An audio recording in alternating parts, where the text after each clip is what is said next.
कौन होते हैं अघोरी, कैसे रहते हैं और कैसे करते हैं साधना? आइए जानते हैं चौंकाने वाले रहस्य के बारे में। सिंहस्थ के निकट आते ही उज्जैन में साधु संतों ने डेरा जमा लिया। इस विशाल महाआयोजन में सबसे ज्यादा अगर कोई आकर्षक का विषय रहा हो तो वह है अघोरी। वह जो कपालिक क्रिया करते हैं और जो वे तांत्रिक साधना शमशान में करते हैं और वह जो भस्म से लिपटे होते हैं, जिनसे आम जन स्वाभाविक तौर से डरते हैं। घोरी अघोरी तांत्रिक शमशान के सन्नाटे में जाकर तंत्र क्रियाओं को अंजाम देते हैं, घोर रहस्यमय साधनाएं करते हैं। वास्तव में अघोर विद्या डरावनी नहीं है, उसका स्वरूप डरावना होता है। अघोर का अर्थ होता है अघोर, यानी कि जो घोर नहीं हो, डरावना नहीं हो, जो सरल हो, जिसमें कोई भेदभाव ना हो। अघोर बनने की पहली शर्त है अपने मन से घृणा को निकालना। अघोर क्रिया व्यक्ति को सहज बनाती है।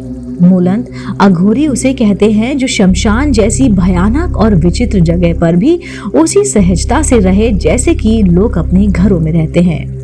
ऐसा माना जाता है कि अघोरी मानव के मांस का सेवन भी करते हैं। ऐसा करने के पीछे यही तर्क है कि व्यक्ति के मन से घृणा निकल जाए। जिससे समाज घृणा करता है, अघोरी उन्हें अपनाते हैं।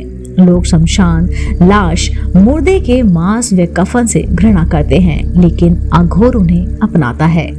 अघोर विद्या भी भक्ति और व्यक्ति को हर चीज के प्रति समान भाव रखने की शिक्षा देती है। अघोरी तंत्र को बुरा समझने वाले शायद ये नहीं जानते कि इस विद्या में लोक कल्याण की भावना है। अघोर विद्या व्यक्ति को ऐसा बनाती है जिसमें वह अपने पराये का भाव भूलकर हर व्यक्ति को समान रूप से चाहता है, उसके भले के लिए अपनी विद्या का प्रयोग करता है। अघोर विद्या के जानकारों का मानना है जो असली अघोरी होते हैं वे कभी आम दुनिया में सक्रिय भूमिका नहीं रखते, वे केवल अपनी साधना में ही व्यस्त रहते हैं। अघोरियों की पहचान ही यही है कि वे किसी से कुछ मांगते नहीं। दोस्तों, आइए जानते हैं क्या है अघोर पंथ। साधना की एक रहस्यमय शाखा है अघोर पंथ। उसका अपना विधान है, अपनी विधि है, अपना अलग अंदाज है जीवन को जीने का। अघोर पंथी साधक अघोरी कहलाए जाते हैं। खाने पीने में किसी तरह का कोई परहेज नहीं होता। अघोरी लोग गाय का मांस छोड़कर बाकी सभी चीजों का भक्षण करते हैं। अघोर पंथ में शमशान साधना का विशेष महत्व है, इसलिए अघोरी शमशान वास करना ही पसंद करते हैं। शमशान में साधना करना शीघ्र ही फलदायक भी माना जाता है। दोस्तों, जानते हैं अघोर पंथ की उत्पत्ति और इसका इतिहास। अघोर पंथ के प्रणेता भगवान शिव माने जाते हैं। कहा यह भी जाता है कि भगवान शिव ने स्वयं अघोर पंथ को प्रतिपादित किया था। अवधूत भगवान दत्तात्रेय को भी अघोर शास्त्र का गुरु माना जाता है। अवधूत दत्तात्रेय को भगवान शिव का अवतार भी मानते हैं। अघोर संप्रदाय के विश्वासों के अनुसार ब्रह्मा, विष्णु और शिव इन तीनों के अंश और त्रिशूल और स्थूल रूप में दत्तात्रेय जी ने अवतार लिया। अघोर संप्रदाय के एक संत के रूप में बाबा किनाराम की पूजा होती है। अघोर संप्रदाय के व्यक्ति शिव जी के अनुयायी होते हैं। इसके अनुसार शिव स्वयं में संपूर्ण है और जड़ चेतन समस्त रूपों में विद्यमान है। इस शरीर और मन को साध कर और जड़ चेतन से और सभी स्थितियों का अनुभव करके और इन्हीं को जानकर मोक्ष की प्राप्ति की जाती है। क्या करते हैं अघोरी? अघोर संप्रदाय के साधक समदृष्टि के लिए नर मुंडों की माला पहनते हैं और नर मुंडों को पात्र के तौर पर प्रयोग किया करते हैं। चिता के भस्म का शरीर पर लेप और चिंतांगनी पर भोजन पकाना इत्यादि सामान्य कार्य करते हैं। अघोर सृष्टि में स्थान भेद भी नहीं होता, अर्थात महल या शमशान घाट एक समान होते हैं उनके लिए। प्रमुख अघोर स्थान वाराणसी या काशी को भारत के सबसे प्रमुख अघोर स्थान के तौर पर मानते हैं। भगवान शिव की स्वयं की नगरी होने के कारण यहाँ विभिन्न अघोर साधनों के तपस्या की जाती है। यहाँ बाबा किनाराम का स्थल एवं महत्वपूर्ण तीर्थ भी है। काशी के अंतरिक्ष गुजरात के जूनागढ़ का गिरनार पर्वत भी एक महत्वपूर्ण स्थान रहा है। जूनागढ़ को अभूतपूर्व भगवान दत्तात्रेय के तपस्या स्थल के रूप में जानते हैं। अघोरियों का स्वभाव कैसा होता है? अघोरियों के बारे में मान्यता है कि बड़े ही रूखे स्वभाव के होते हैं, लेकिन भीतर उनमें जन कल्याण की भावना छुपी होती है।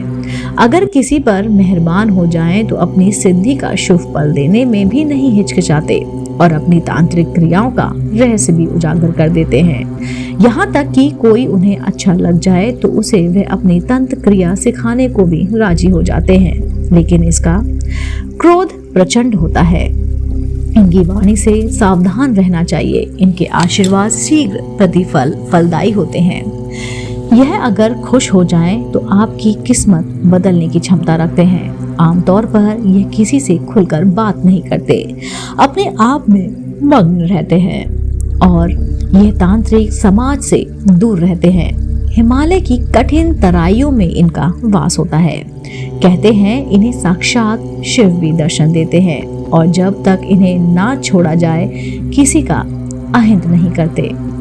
अघोरी साधना होती कहाँ है? दोस्तों आइए ये भी जानते हैं अघोरी साधना कहाँ होती है। अघोरी शमशान घाट में 3 तरह के साधक होते हैं: शमशान साधक, शिव साधक और शव साधक।